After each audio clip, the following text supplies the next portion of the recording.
Admin, all here? Yep. Okay. Councillor Prestige and Councillor Dean are not here today, correct? That's correct. All right. So with that, it is 9:33, so we'll call the meeting to order. Are we on, Nikki? Yep. We are, okay. We'll call the meeting to order, and then we'll begin with the adoption of the agenda. Anything from administration? No, Your Worship. Anything from council? Okay. I get Councillor Cush. Motion to adopt the agenda as presented. Thank you. Any discussion? All in favor? That is carried. Adoption of the minutes. Are there any errors or omissions in the minutes?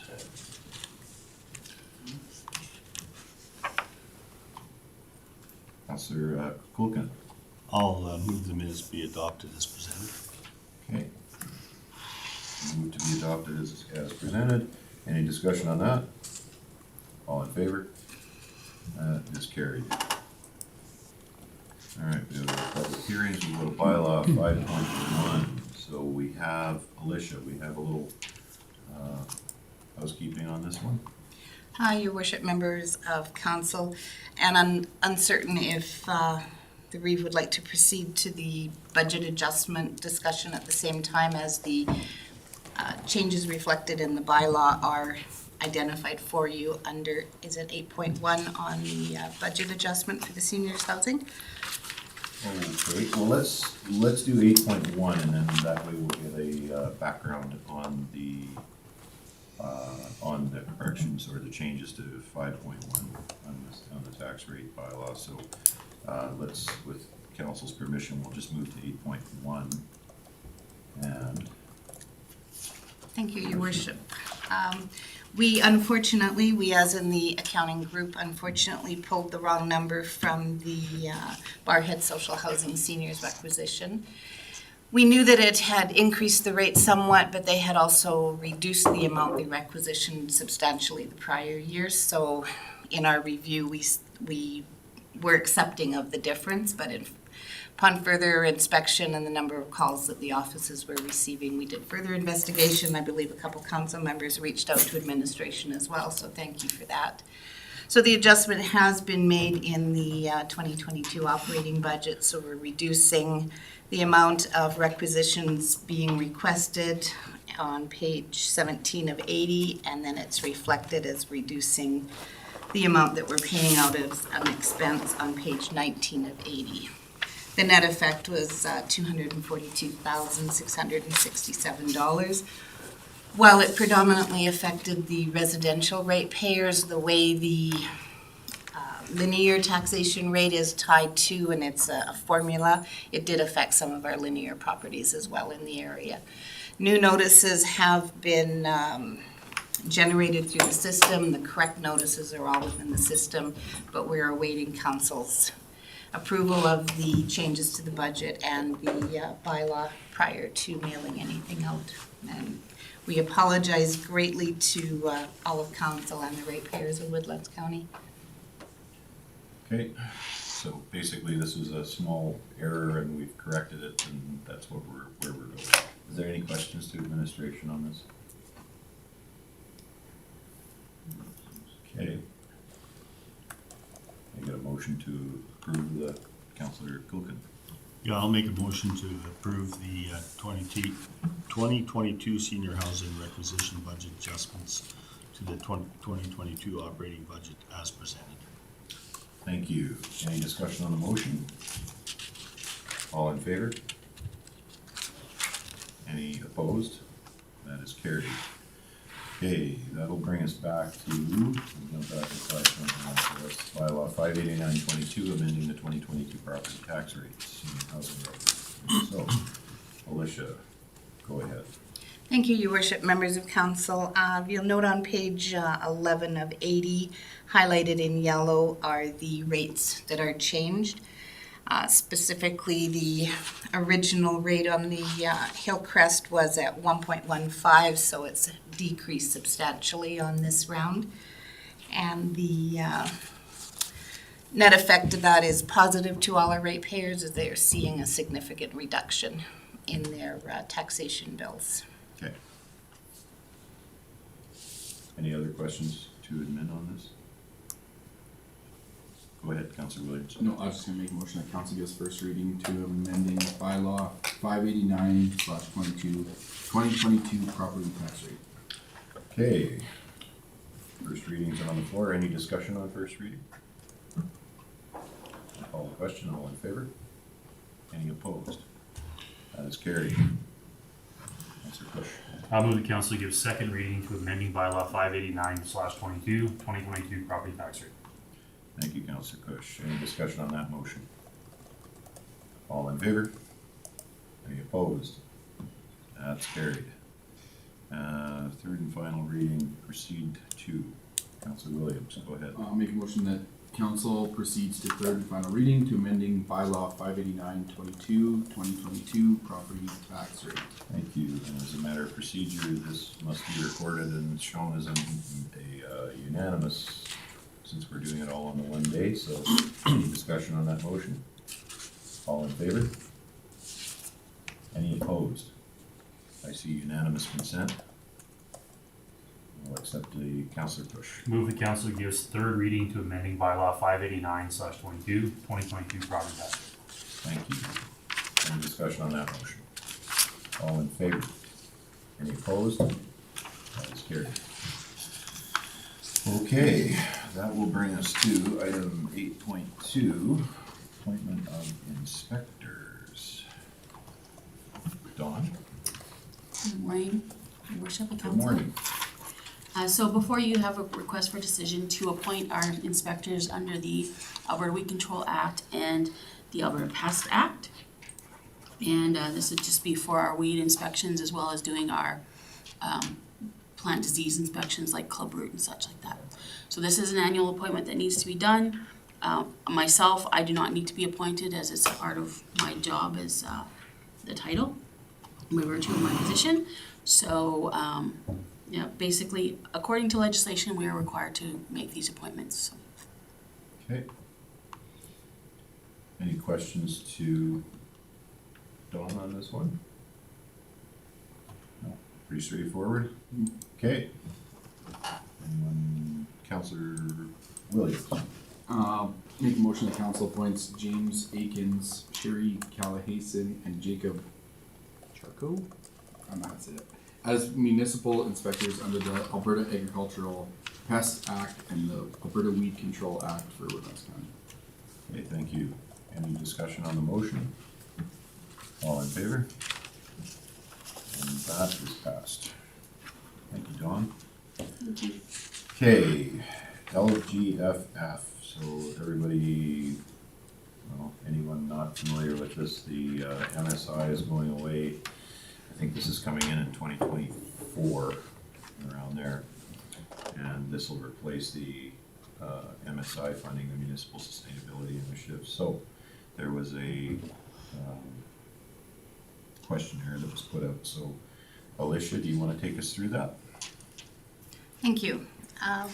When we received this package from Alberta Municipal Affairs, in reading through it, we knew that most of council, if any of you, would have even had the opportunity to look at the current funding portals and how we do reporting on grants. So myself and Kara Kennedy, who is the lead in the asset management, and we've tagged grants onto that as well so we can align the expenditures of the grants with our projects, went through the survey that was submitted by, or sent to us by the province. We've highlighted in yellow what we would recommend our answers to be, but I know that all of council through RMA and other avenues have had an introduction into the LGFF framework changes. So we wanted to bring this forward in the event that any of you had further questions, considerations, or comments that you would like added to the survey. Okay, thank you. Any questions? Can you just take us through, and I probably should have asked you this ahead of time if I'm dealing with any numbers, but maybe a background discussion on MSI, because I know the MSI Municipal Sustainability Initiative, that's the I, right? Yes. Okay. The funding got significantly cut under MSI. There was a pretty good cut to MSI. And under the LGFF, we're gonna see another, is there gonna be another cut to us, or is that, from my understanding, it's about half the pool of money that's being allocated, but LGFF, they're cutting out the city of Edmonton and Calgary in it? They're gonna go under their own program, or? Through the chair and all council, that is my understanding that the larger centers, or the two larger centers in the province, will be held differently. We generally, we did receive in about 2020, we received just, I believe it was 1.2 million through MSI funding. In 2021, we received a bit of a boost to that. So those funding levels went up by, I believe it was 25%. So then when we saw our reductions for 2022 and 2023, they were a reduction of the boosted amount, not the original amount. So for the next 2 years, we are estimated to be receiving $824,000, I believe it is, through the MSI funding as they transition us over. Are we, I'm sorry, I'm just gonna continue if that's okay. Are we expecting LGFF to run around that funding level, or do we have any expectations or any signals from the province on how that's gonna affect us? Your worship, Mr. Council, at this point, I don't know for sure what we're expecting on that. Okay. All right. Councillor Kuchen. Yeah, under the, under the MSI, it was a different, obviously a different formula. This LGFF, what would the, I guess, ability for us to understand a little bit better, how to budget for that down the road? Is there a mechanism in place or something in place where we can have a look at how that framework is structured so that we can understand a little bit how we fit into that new framework? Through the chair to Councillor Kulkin, there will be further information. Right now, traditionally through MSI, the province has been very good at releasing the estimated dates in advance of, and there's a lot of good information found on their website. I don't believe the entire framework for the LGFF funding has been set yet, which is a part of why this survey is before all of us, and to see how significant, if any, changes need to be made to the reporting and the forms that are currently on the system. Okay. Any other questions? I'm gonna go with the recommended action. Councillor Williams? Yeah, I think so. I'll make a motion that council accepts the LGFF engagement survey as information and direct administration to submit the survey responses as presented. Thank you. Any discussion on the motion? All in favor? That is carried. Okay, that brings us to the Woodlands Express funding.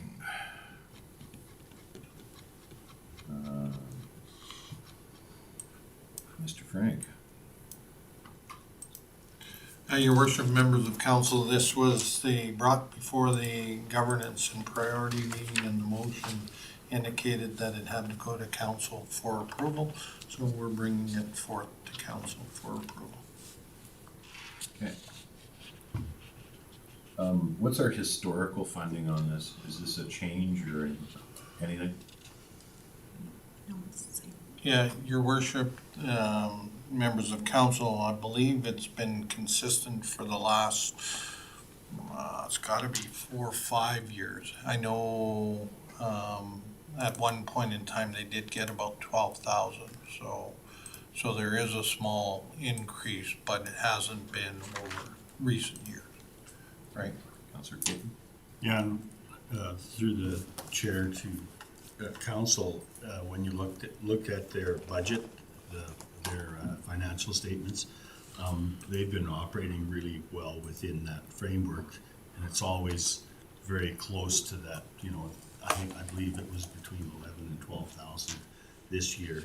They did have a little bit more, so it's in alignment with what we've been giving them. Okay.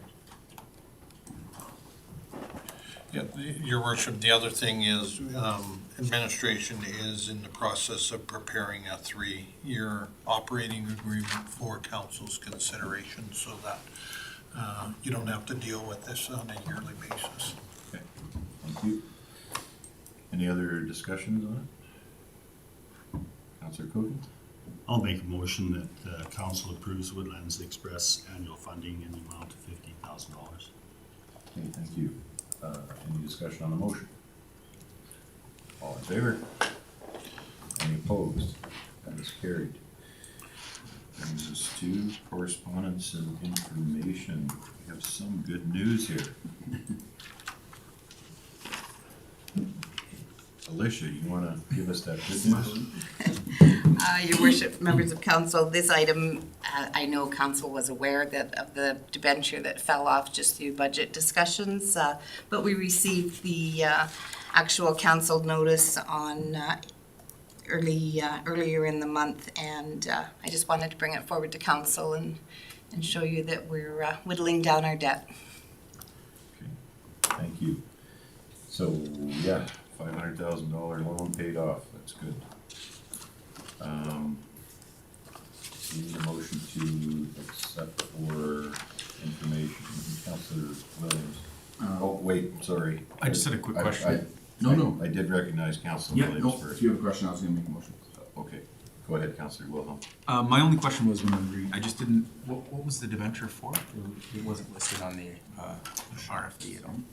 Oh, it was for the addition to the Whitecourt Administration Building. It is just in the background of the RFD. Councillor Wilhelm. Oh, I must have totally glanced over that. I apologize. Okay, That's all I want to know. you got it. Councillor Williams. Make a motion that council accepts the notification of canceled debenture as information. Thank you, Councillor Williams. Any discussion? All in favor? That is carried. Wow, we're on to council reports here already. Quick one. Yeah. I'm just gonna mix it up a little bit, so Councillor Cush. I've been a little slow. We had the governance and priority meeting here last week, and other than that, I had the Seniors Week event at the Ensemble Hall on Monday. Went out there, took part in, I guess, a couple of discussions and stuff they had. It was really good to see the the community members out for it. I thought it was very well received, and hopefully we can do something like this again next year. So that's all I got. Thank you. Okay. I'm gonna make a list here so I don't go over it wrong. Councillor Wilhelm. Bring it up big time. You were ready? All over the place. Same. I was on vacation for the majority of the time since the last council session. Back for the governance and priorities meeting. Other than that, all I did was we had the seniors luncheon yesterday, which was really well attended. I think there must have been over 45 seniors there. There were several tables.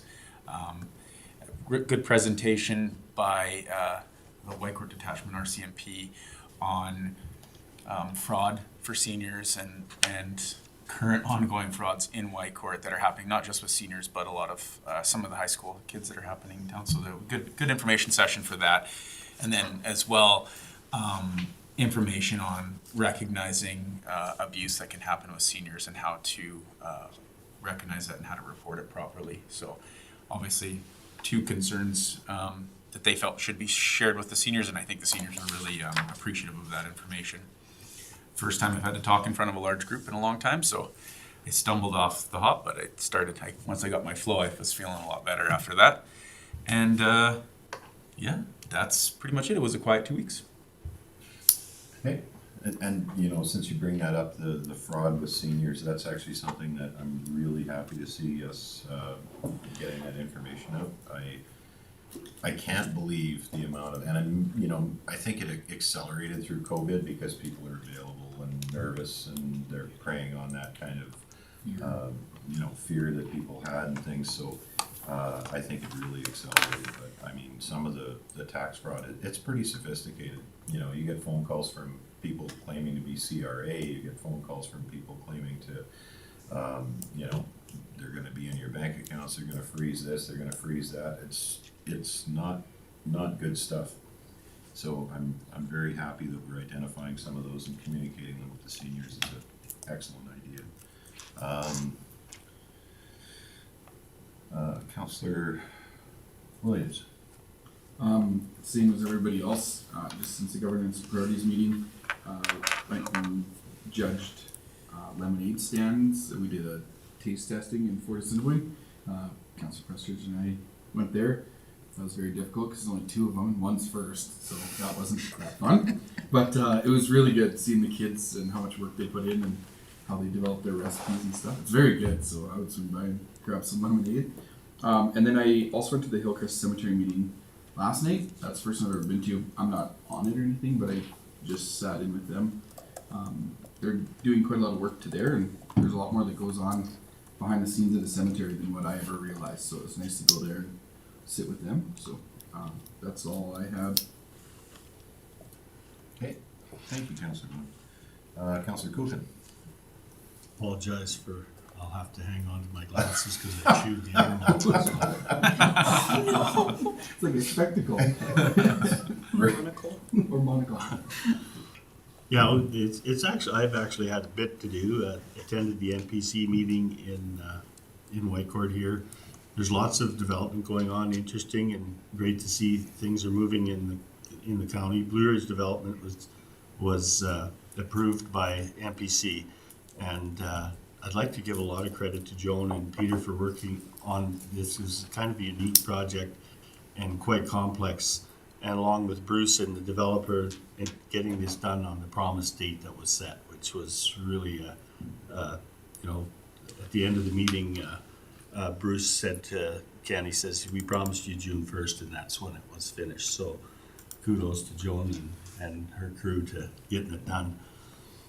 We had the governance priorities meeting June 2nd. June 6th, we had our growth AGM, and later the general meeting.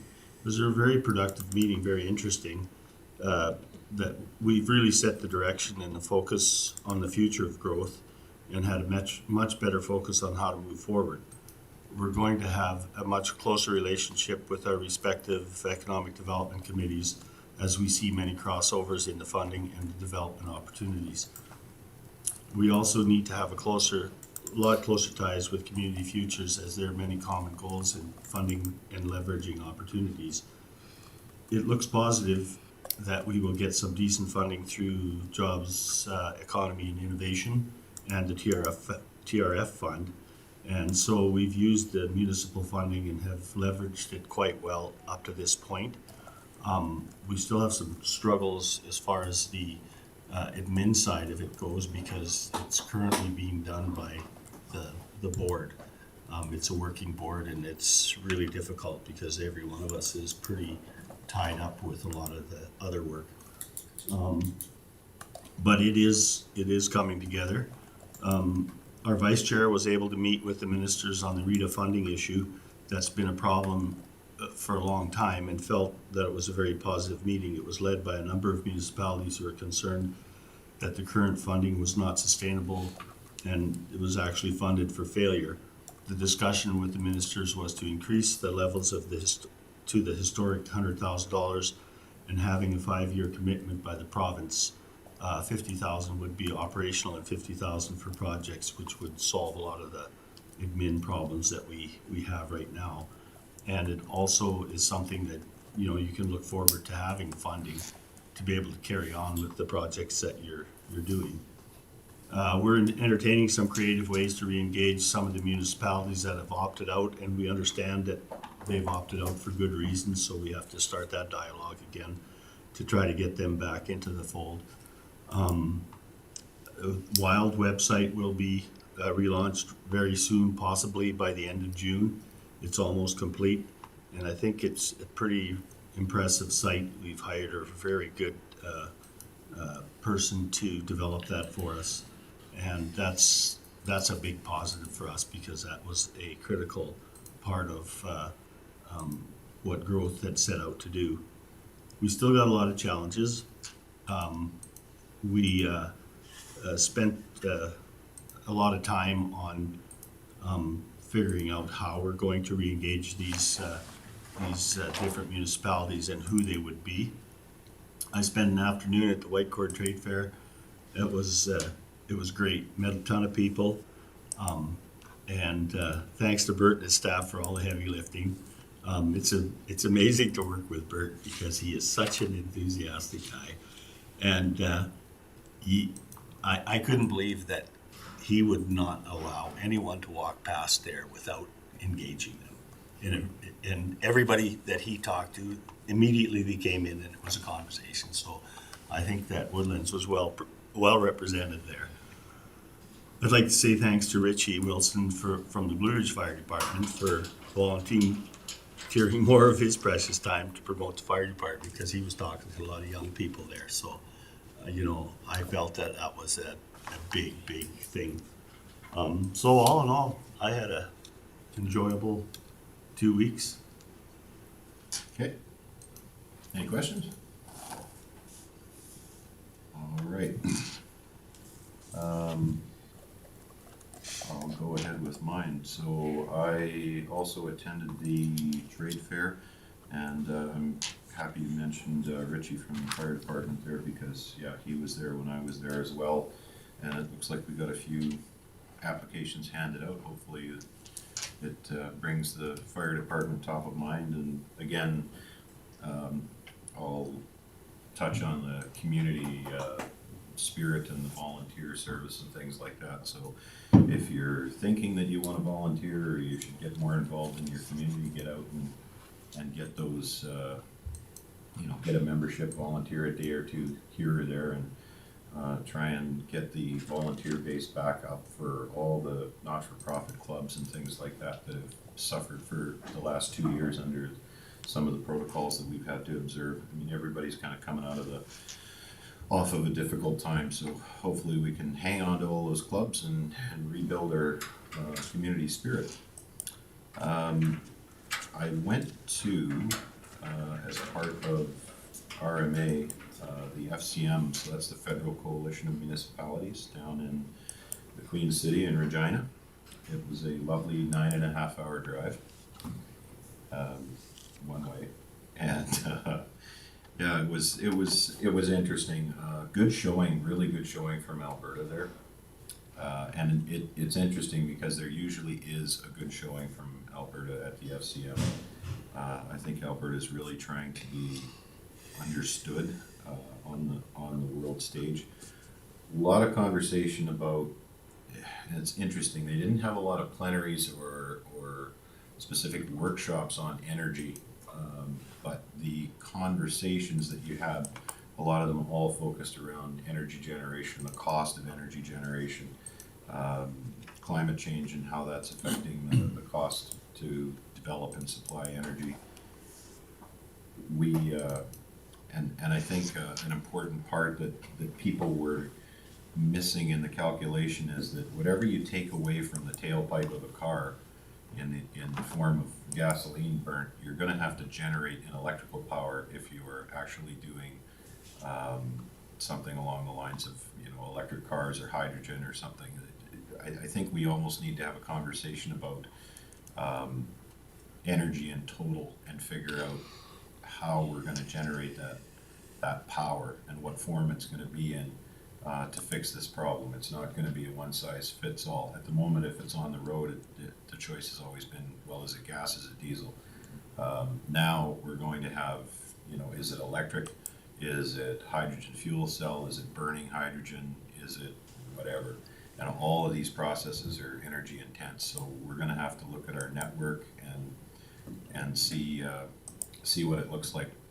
I also stopped by, just an interesting technical tidbit, I stopped by one of the companies that was doing the Phase 3 charger, and those Phase 3 chargers those are the ones that'll charge a Tesla in 30 minutes, and they're running on 400 volts, and they put out 30,000 watts of electricity.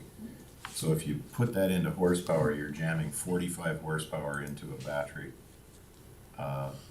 That's a lot of energy, and you are not going to get this off of our current transformers or our current lines or anything, so I think, and I'm not saying that electric's not a good idea, I'm saying that we have to make sure that we have the infrastructure in place and look at this from an entire process as to how we're gonna do it. So that was the big takeaway from the FCM though. And if anyone has any questions. No questions for me? Councilor Wilhelm? By representation from Alberta, was it like a widespread of both rural and urban, or is it more urban, more rural? Like, what do you? I actually would say we were probably at least 50-50 rural. Yeah, I was surprised. We had some very good rural representation there. Very good. It's good to see. Councilor Kush? Move the council reports as information. Okay, thank you. Any discussion? All in favor? Any opposed? It's carried. That brings us to financial reports. Alicia? Your worship, members of council, today attached to the RFD is a bit of a mixed bag of financial reporting. This is in an effort to follow through on the business plan direction from council to create a series of standardized reports. Drawing your attention to page 37 of 80 of your package would be my, I guess, recommendation for a first quick glimpse of the financial health of the organization.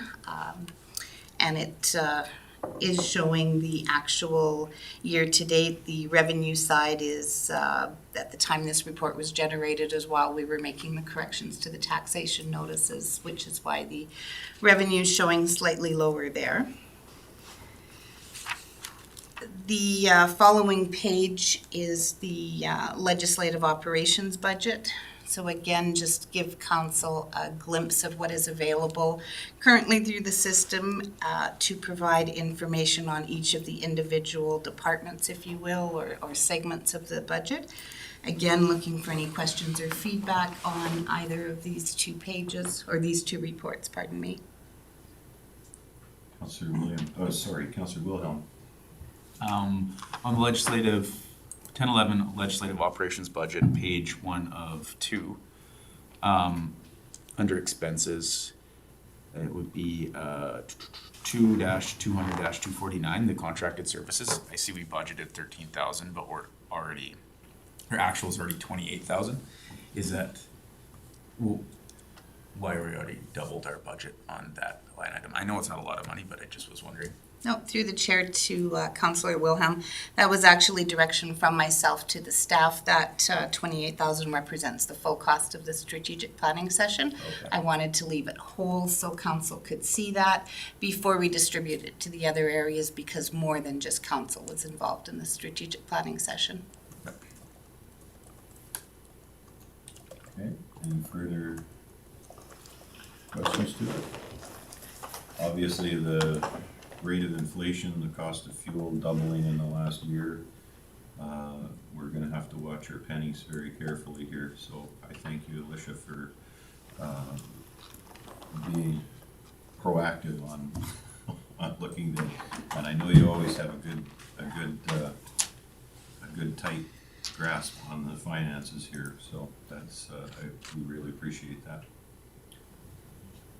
Anyone wish to make a motion? Or further questions? Oh, I'm sorry, go ahead. Excuse me, Your Worship, there is another final report as before the motion is made. It was on the Assessment and Taxation 101, which is a group effort. I just paused between the statements and that one to give council an opportunity to provide any feedback to administration. If there's none other, then we'll move to the last page of the report, which is the Assessment and Taxation 101. Again, this is web-friendly, I believe, and can go up very quickly after approval by council. And it was an attempt to provide some clarification to ratepayers on reading their taxation notice in comparison to last year. Do you want to take us through it, and then if we just clip this video and stick it on You can be a YouTube star. Your worship, I prefer not to be a YouTube star, but that's okay. So quite often when the phone rings, the first thing we hear is it's more than it was last year. So this was just an opportunity to break down the notice, showing the municipal tax rate in 2021 versus 2022. We identified on the second line down under the explanation of increase, that's the properties that now we've brought that 0% where we had 5 years to make incremental changes to the portion of the property that was rated at 0% taxation. So now we only have one residential rate. So that increase in this particular example, that change in legislation that we've been working on bringing current was a $128 increase to this particular property. The assessment being more in 2022 than 2021, we've showed them I'm reading this wrong for you, sorry, the first line was the legislated gap on taxes, so that was the $62. The next line would be the tax on the increased assessment. So they are paying more because their property was assessed at more. And I'm sorry, I'm gonna stop you on that first one though, that legislated change to close the gap on previous. That's only for the properties that have that 3-acre parcel, so that's not across the board. That was and we don't have a whole pile of properties that are affected by that, but there is a chunk. Your worship, that is correct. There is a number of them. Folks reading their taxation notices would have seen the line that said residential MVL.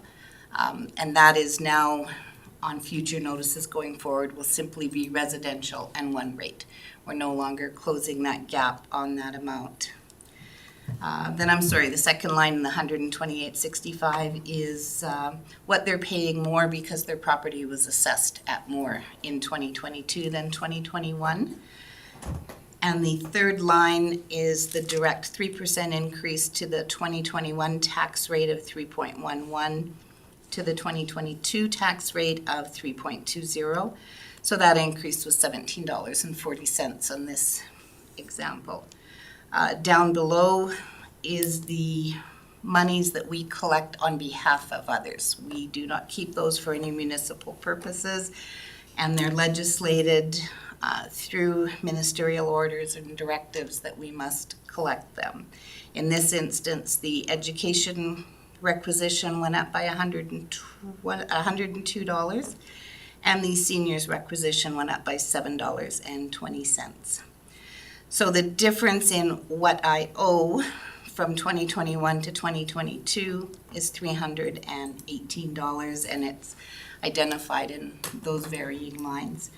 Then with the incentive that is still in place for 2022, they have the ability, instead of paying $1,799, they pay $1,770. Okay. Any questions? Councillor Williams? Not so much a question, but just a comment. Thank you for doing this, and I hope we do get this out there because I had a lot of questions on it, and I'm not an expert in taxation. Definitely still learning tons about it, but this I think will really help. We can direct people to this. So that's pretty good. Councillor Colton? Yeah, through the chair to Alicia. Yeah, I agree that this is a really good start to get people to understand this a little better. But one of the things I think that I found that a lot of these people don't understand, the assessment is not something that is a provincial.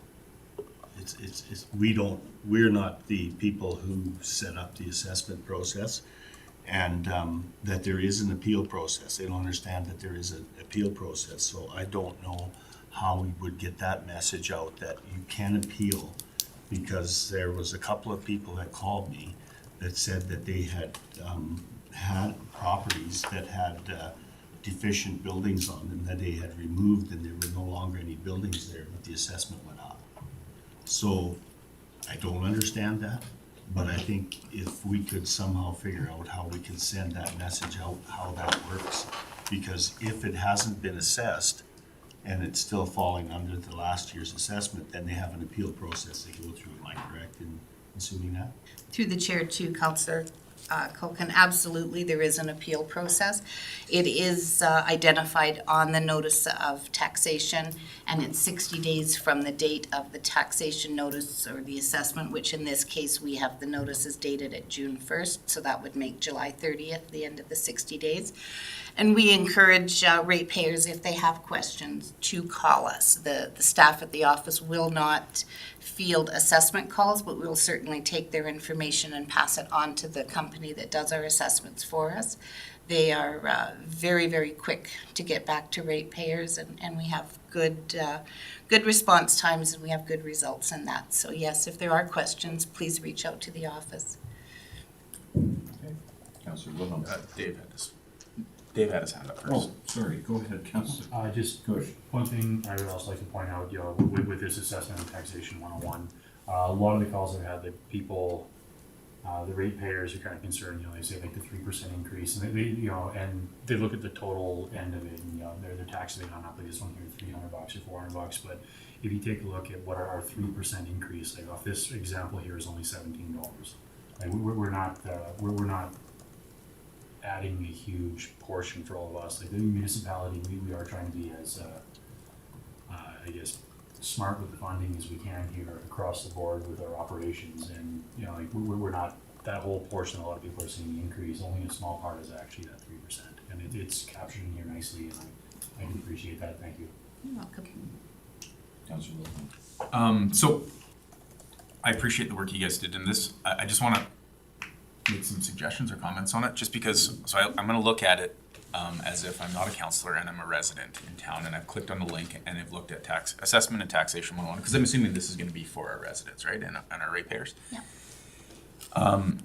Now you've explained it to me, so I have a better understanding of what's going on in this piece of paper and I can read it properly. But if I was a resident who clicked on this, I don't think they would understand what these numbers mean, and all they have for reference for them is their notices of assessment for their property. So I think we could add to this in which you've put 2021, 2022 legislative change to close the gap on previous 0% tax rate. Most residents have no idea what you're talking about there, right? So they're going to be looking on their assessment going, well, where's that on my assessment, right? So if we look at it, if we take our hats off as financial experts, which I'm not one, but you are one, and look at it as a just like a farmer looking at their tax assessment. How are they going to be able to relate what you've created here to the piece of paper that they get from the county? And I think if we can close the loop on that for them, this is going to provide more value to them in the end. So if you take your 101 form and you directly, if you draw red lines or whatever and say this is where we're pulling this information from and this is where you're getting it, and explain it to them, I think it will bring much more value to what you guys want to do with it. Thank you. That's just my opinion. Appreciate the comments. Okay. Thanks, Councillor Wilhelm. Anything further?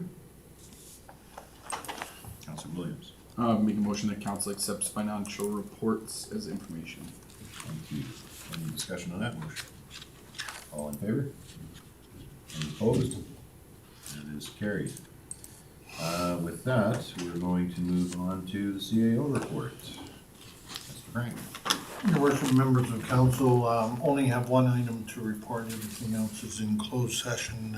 Tomorrow, Joan and I are meeting with the town of Mayerthorpe CAO to discuss a proposed recreation and cemetery agreement that they've proposed for council's consideration.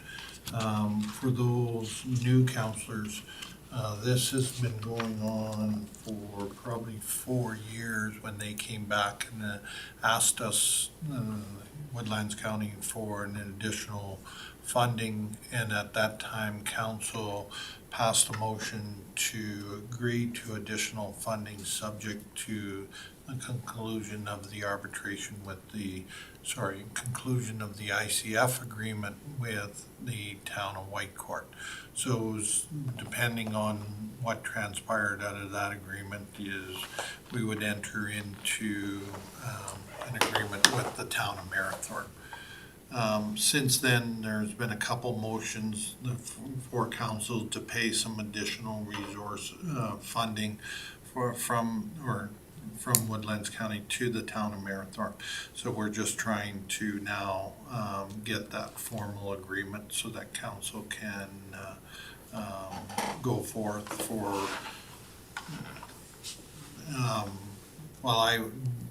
based on a 5-year agreement. I know their agreement is continuous, but that's one of the discussions we'll be having tomorrow. Just one question for Mr. Frank. So that'll come back to council for ratification, though, any? That is correct. Right. Okay. Any questions to our CAO? No? Councilor Williams? Make a motion that council accepts the CAO report as information. Thank you. Any discussion on that motion? All in favor? Any opposed? Carried. All right, that moves us into item 11.1, 11.2, 11.3, 11.4, and those are all under closed session committee of the whole. Under FOIP 17, 21, 24, 16, 25. So with that, I'll accept a motion to move into closed session, and then we'll have Councilor Kush. Make a motion to go into closed session. Okay, motion on the floor to go into closed session. Any discussion? All in favor? Any opposed? That's carried. I'll wait for Nikita to items to motion. So on item 11.1, which is the mutual aid assist request, Councilor Williams. I'll make a motion that council accepts the mutual aid assistance request as information. Okay, very good. Any discussion? All in favor? Any opposed? That's carried. And item 11.2, that's the land purchase. Councilor Kush. Make a motion the council directs administration to decline the purchase of land as discussed. Okay, thank you. Any discussion on that? All in favor? Any opposed? Item 11.3, the ICF update. Councilor Wilhelm. A motion that council accepts the ICF update as information. Thank you. Any discussion on that one? All in favor? That is passed. And item 11.4, that's the town of Whitecourt correspondence, read the Whitecourt Library Board. Councilor Make Kush. a motion the council accepts the town of Whitecourt correspondence, Whitecourt Library Board as information. Thank you. Any discussion on that one? All in favor? Any opposed? It's carried. All right. With that, that actually takes us down to, go ahead. I would just like to file notice of motion. Okay, we don't,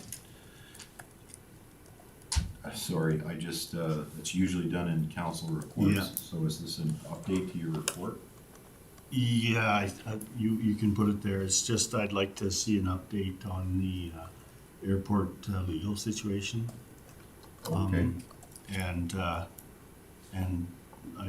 it would be nice if admin would be able to supply us with, what the cost of that's been to date and where it's Yeah. at. So notice a motion to update on the airport. Yep. Okay. Any discussion on that? Okay, I'm not gonna